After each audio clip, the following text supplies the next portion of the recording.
सद्विचार।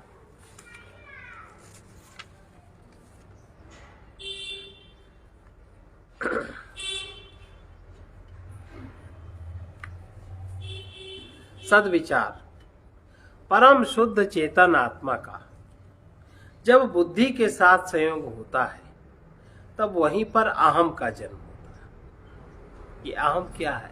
मैं। जब परम शुद्ध चेतन आत्मा का बुद्धि के साथ संयोग होता है तब वहीं पर अहम का जन्म होता है और वही अहम मन। अब वो अहम नीचे उतरा। मन के बाद प्राण के बाद इंद्रियां, इंद्रिय के बाद देहादिक उपाधियों के साथ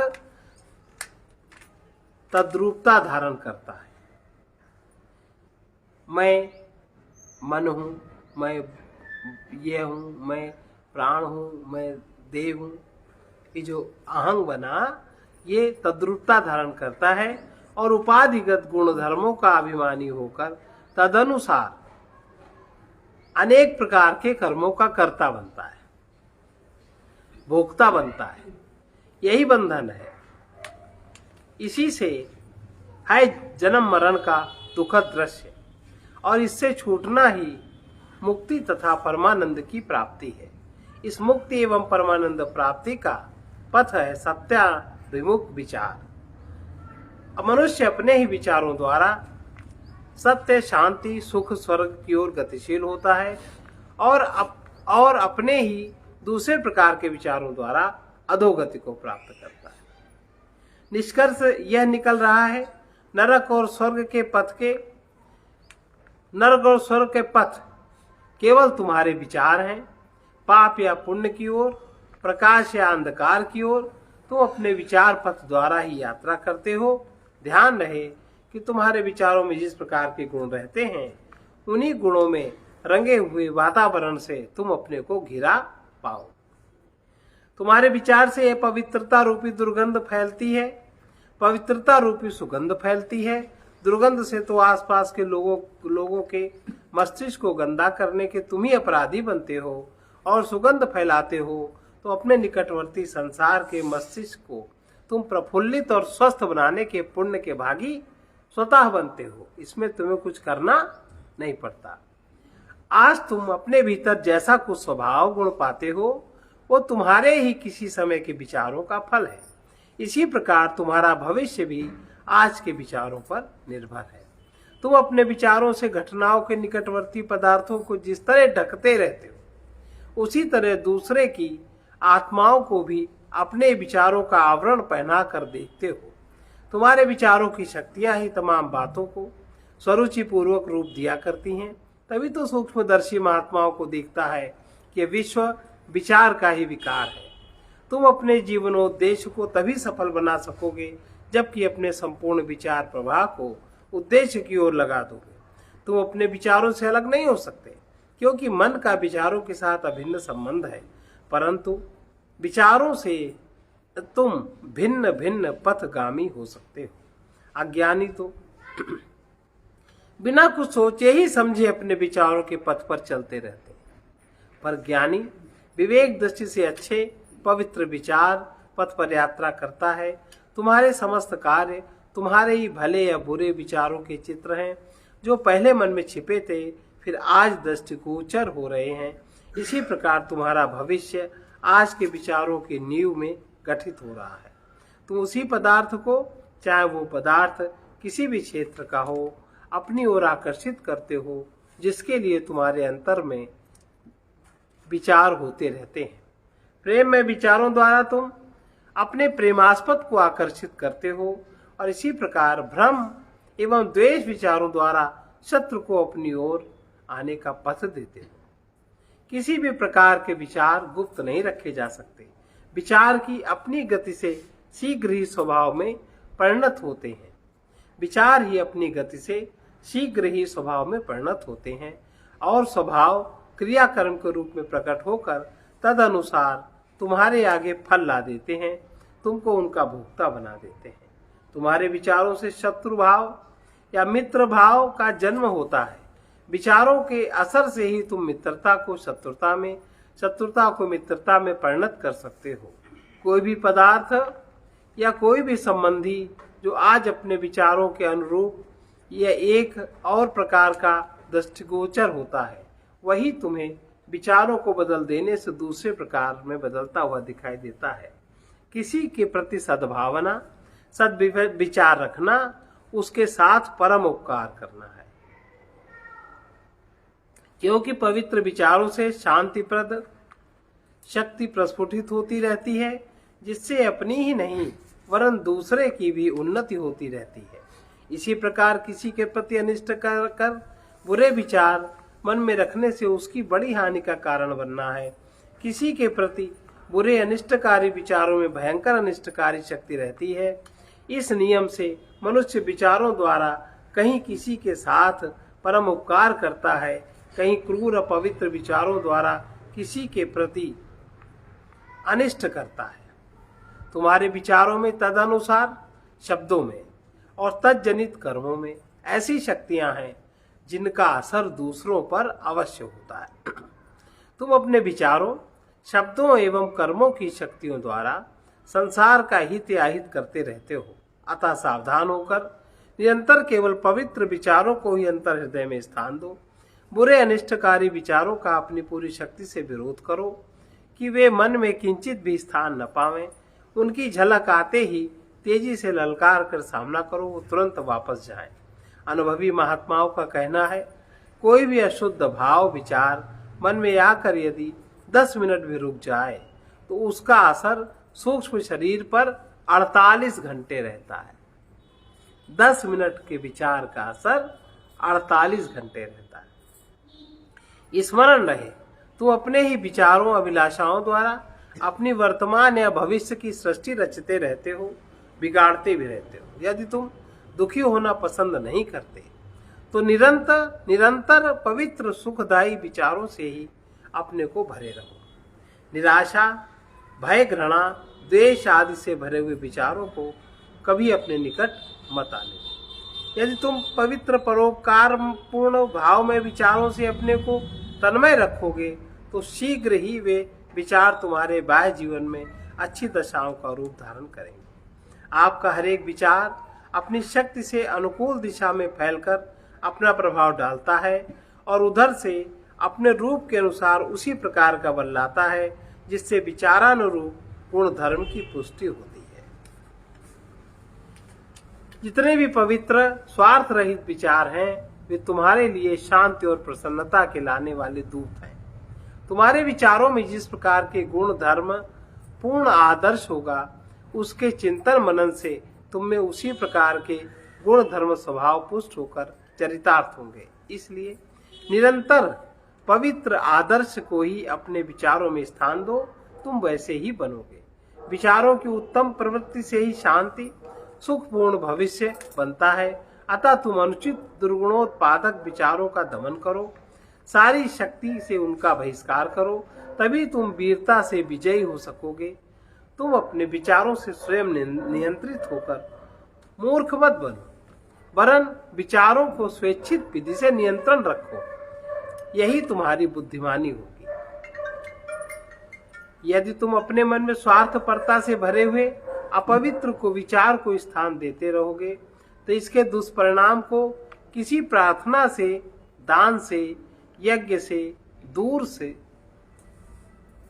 नहीं कर सकते। कुविचार के कुफल को केवल सद्विचारों से निराकरण करते हुए तुम अपना भविष्य उज्जवल बना सकोगे। कुपथगामी जीवन का उद्धार केवल पवित्र विचारों द्वारा ही हो सकेगा। जिनके विचारों में सद्गुणों की सचेतन मूर्ति खेलती है, विजयी जीवन केवल उन्हीं का देखा जाता है। निरंतर पवित्र विचारों द्वारा ही बोध का द्वार खुलता है। समीपवर्ती सजीव या निर्जीव संसार में अपने विचारों का ही प्रभाव डालते रहते हो, और यदि तुम्हारे विचार अदृढ़, निर्बल हैं तो तुम अपने समीपवर्ती संसार के विचारों से प्रभावित होते रहते हो। तुम जो कुछ भी हो, अपने विचारों के फलस्वरूप हो। तुम अपने किसी भी प्रकार के उद्देश्य में तभी सफल हो सकते हो जबकि अपने संपूर्ण विचार प्रवाह को अपने उद्देश्य के लिए प्रवाहित कर दो। जैसा बनना चाहते हो वैसे ही विचारों से अपने हृदय को भर दो। आदत बनानी हो तो तुम तदनुरूप पवित्र आदर्श के विषय में ही विचार करते रहो। इससे तुम्हें अपने विचार में दुर्गुण दुर्गंध की जगह सद्गुण सौरभ प्राप्त होगा। जिस तरह तुम अपने विचारों से संबंधित इस भौतिक संसार की किसी भी वस्तु को किसी न किसी दिन प्राप्त कर लेते हो, उसी प्रकार अन्य लोगों के अलौकिक पदार्थों को भी तुम अपने विचार पथ द्वारा ही प्राप्त करते हो। देवलोक में अदृश्य देवताओं से भक्ति के विचारों द्वारा ही संबंध स्थापित होता है और वे शक्तियां विचार पथ द्वारा आकर्षित होकर तुम्हारी सहायता करती रहती है। विचारों के द्वारा ही तुम या तो अदृश्य वायुमंडल में देव रूपों की सृष्टि करते हो या शैतान की मूर्ति गढ़ते हो। देव रूपों से सबका हित होता है और असुर रूपों से सबका अहित होता है। तुम अपने रचित विचार रूपों को तद अनुकूल संबंधियों के पास भेजते रहते हो। विचारों का भी रूप होता है, उनका रंग भी होता है। यह रूप दिव्य दृष्टि वाले महापुरुष स्पष्ट देखते हैं। सुंदर विचारों का रूप भी मनोहर रंग रूप में सुगठित होता है और भयानक विचारों का रूप रंग भी भयानक भद्दी आकृति प्रकृति का होता है। यह मनुष्य का चेतन आत्मा वास्तव में 4 शरीरों को लिए हुए पूर्णता मनुष्य रूप में दृष्टिगोचर होता है।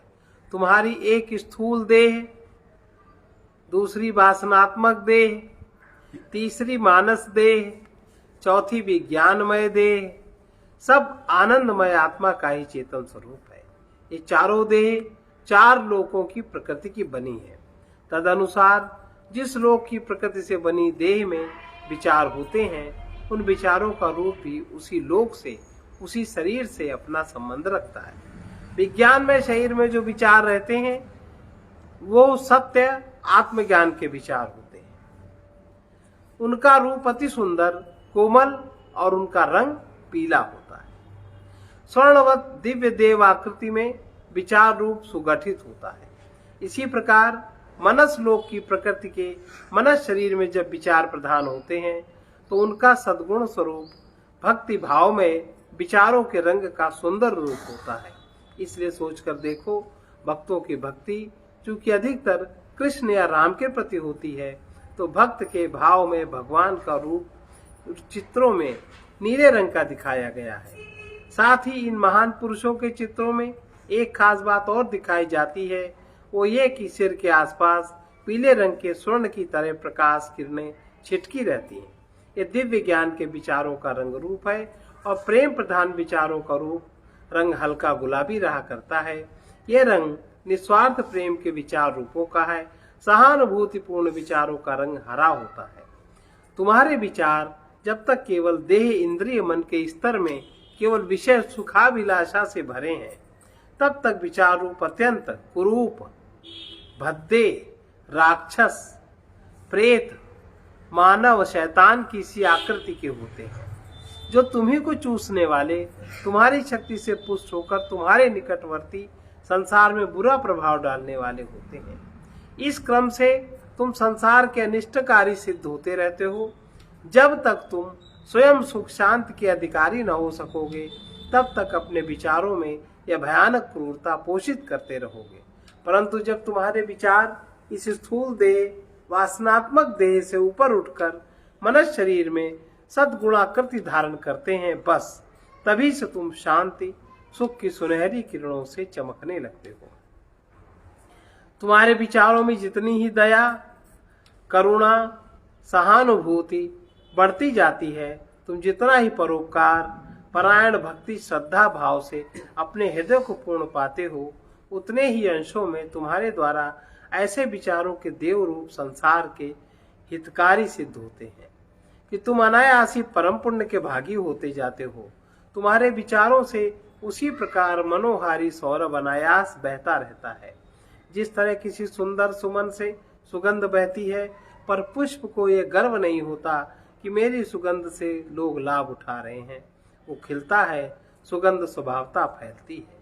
तुम अपने विचारों द्वारा ही या तो स्थूल विनाशी जीवन की सेवा करते हुए उसे पुष्ट कर रहे हो, या अपने अंतर शरीरों को जो देवलोक की प्रकृति से बने हैं बलवान बना रहे हो। स्मरण रहे, तुम जिस शरीर को विचारों द्वारा क्रिया कर्मशील बनाओगे उसी शरीर के द्वारा तुम्हारा सुख स्वार्थ सिद्ध होगा।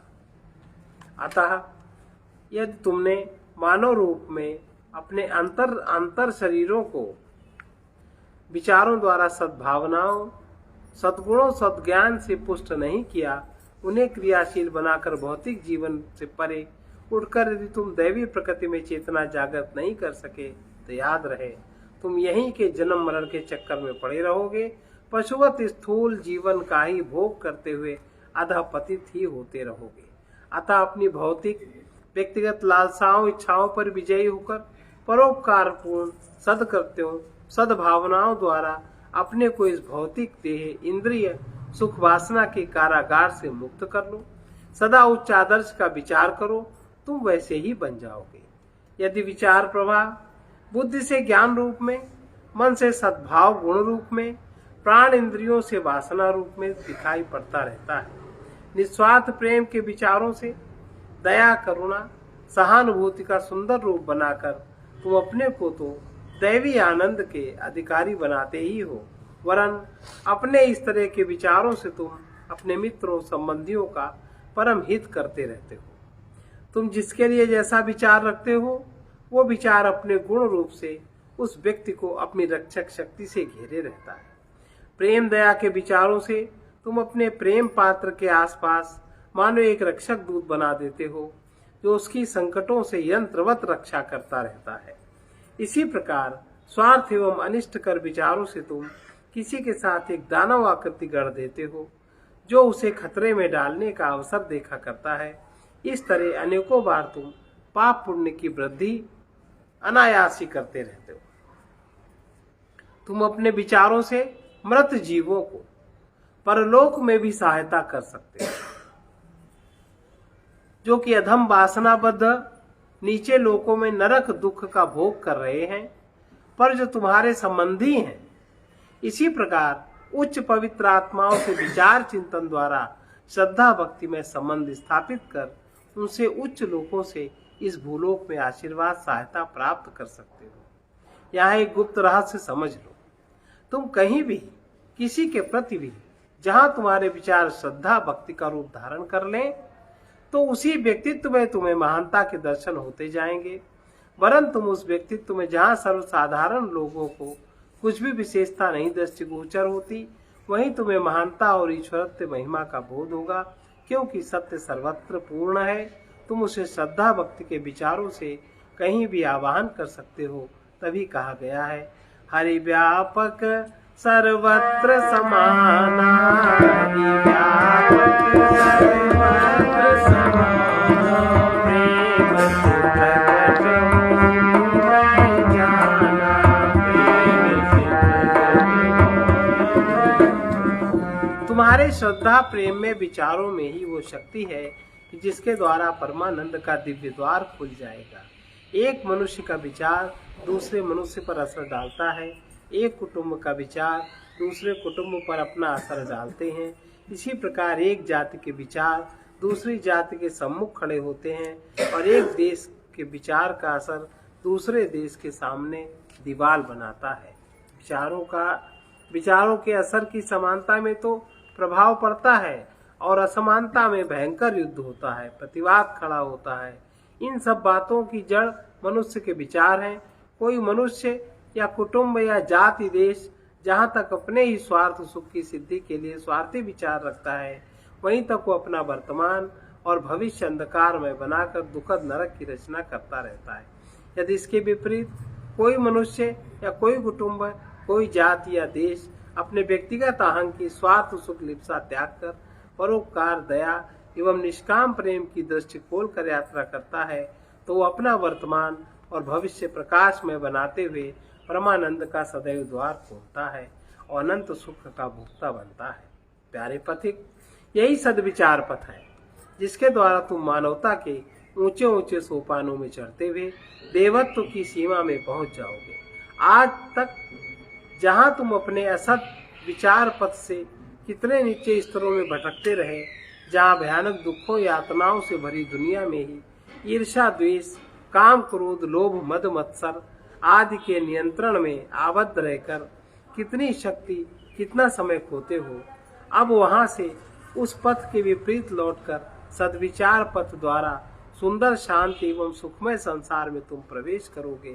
वहां मैत्री, सहानुभूति, समता, सुशीलता, संतोष, सरलता, सहनशीलता, साहस, क्षमा, सद्गुण रूपी दिव्यता से सुरक्षित, सुसज्जित होकर अपने परम लक्ष्य परमानंद मैं परमात्मा से तन्मय हो सकोगे। तुम इस सद्विचार पथ में ही धर्म में पवित्र आचरण बना सकोगे, क्योंकि जब तक कुछ करना है तब तक धर्म का आश्रय पकड़ना होगा। जिसके धारण करने में भय रहित शांति, बल की प्राप्ति हो, वही धर्म है। धैर्य, क्षमा भाव, इंद्रिय दमन, लालच, चोरी का त्याग, अंतर बाहर की शुद्धि, मनोनिग्रह, विद्या और बुद्धिमत्ता, सत्य भाषण, क्रोध त्याग धर्म के लक्षण। किसी संत की धर्म के विषय में ऐसी सम्मति है, परहित सरिस धर्म नहीं भाई,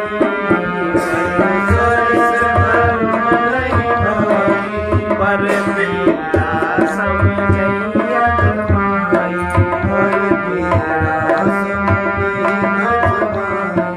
परहित बस जिनके मन माई, परहित बस जिनके मन माई, दिन कहाँ जग दुर्लभ कठिनाई, दिन कहाँ जग दुर्लभ कठिनाई। इसी प्रकार किसी महात्मा ने 18 पुराणों में केवल यही अपने हित की बात चुनी। अष्टादश पुराणेषु व्यासस्य वचनद्वयम्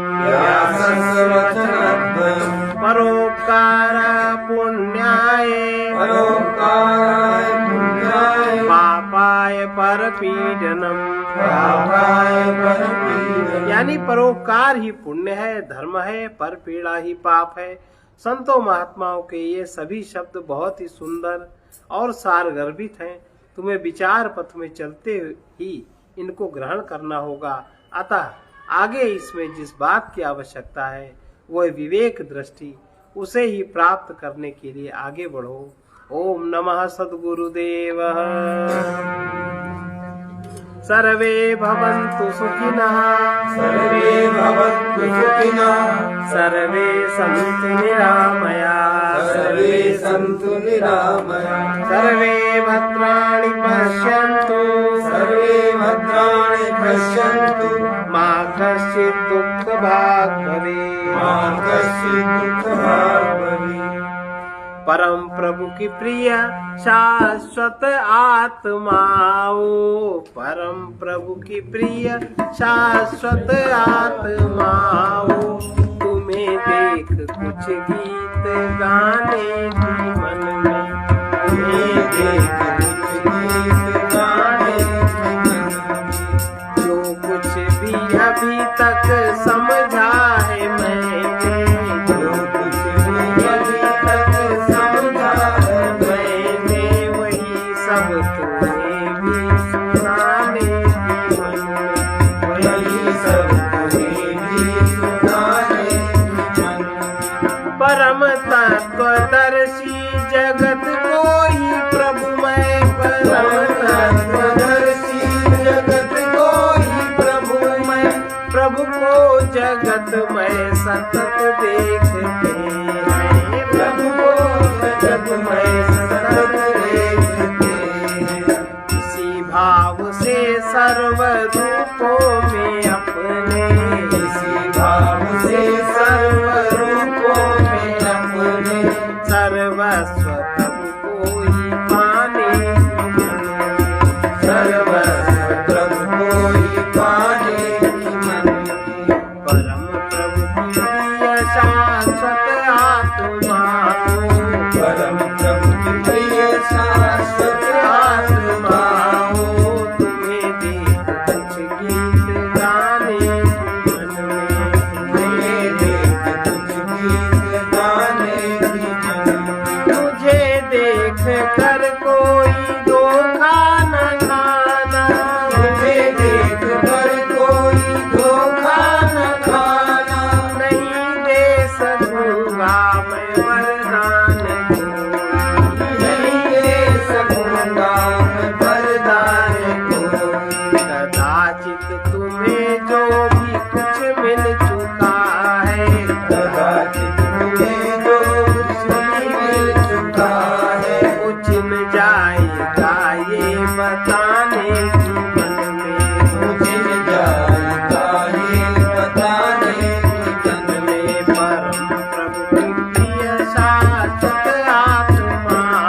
पथिक को दिखाया गया है, पथिक को दिखाया गया है, वही सब तुम्हें भी दिखाने की मन में, वही सब तुम्हें भी दिखाने की मन में। परम प्रभु की प्रिय शाश्वत आत्माओं, परम प्रभु की प्रिय शाश्वत आत्माओं, तुम्हें देख कुछ गीत गाने की मन में, तुम्हें देख कुछ गीत गाने की मन में। जो कुछ भी अभी तक समझा है मैंने, अभी तक समझा है मैंने वही सब तुम्हें भी सुनाने की मन में।